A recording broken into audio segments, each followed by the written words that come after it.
CTV News with Barb Higgins and Daryl Chans. Good evening. A bizarre situation today at the Go Expo Energy Conference at Stampede Park. Organizers and hundreds of Alberta oil and gas executives got duped. They'd been promised a major announcement from a major player in the energy industry. Attendees paid $50 a head to hear this speech from the National Petroleum Council, a group that advises the White House on oil and gas matters. Welcome to Go Expo's keynote luncheon. Please welcome SK Wolf. First, I need to say how wonderful it is to see on all the faces here today the childlike exuberance of a great industry in full flower. And why not? Without oil, at least 4 billion people would starve, and starving would become the new black. But I'm not here today to pat us all on the back. I'm here to speak of Plan Bs. As Andy began outlining Exxon's tough solution to climate change, 10 volunteers passed out 300 human flesh candles. This vigil would be like no other. Who first had the idea to use the oil of a recently living animal to light his or her house? Even today, Shetland Islanders cut the heads off their puffins and put wicks in the stumps to make candles.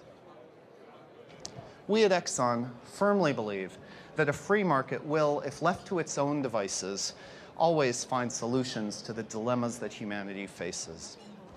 We're calling our new technology Vivolium. As Andy began to describe Exxon's new biofuel, the candles were lit. A strange odor rose into the air. What you see here is an artist's rendition of an advanced, large-scale plant. The Vivolium feedstock is renewable and unprecious, and responds to the need of a shrinking market with greater supply. The dance of capital appears in full flower. Finally, it was time to introduce Reggie Watts, the dying Exxon janitor who had volunteered to be turned into fuel. And now we begin the tribute video to Reggie Watts.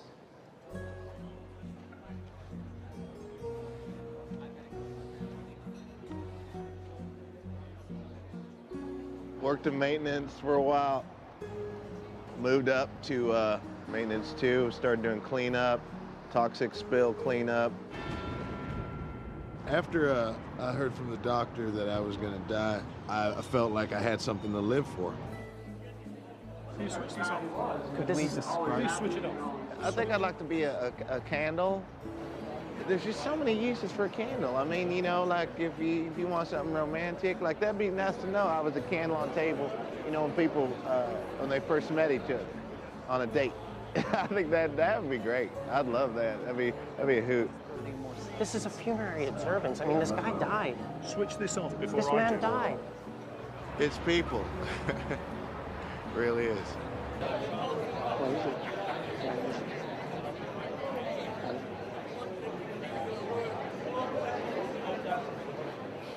Thank you very much, gentlemen. Thank you very much. I'm very sorry, but we've been cut off. Apparently, we're not allowed to have a funerary observance for a man who's died to make a product possible. And I'm being, are you allowed to do that to me? What?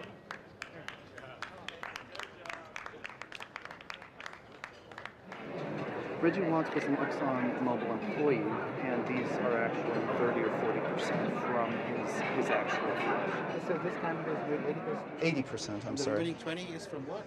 The remaining 20 is just, you know, bonders to keep it together. We have to think in such a case. What are your credentials with Exxon Mobil? What is it? What part of his body? Please, sure. So if he's not with Exxon, not with National Petroleum, nothing? Boy, oh boy. They better screen them guys a lot better before they let them out. Now, thank you. Hey. Shut it down. Don't touch my camera. Shut it down. Now. Had we actually made the oil people think about what they were doing? It was hard to tell, and there wasn't much time left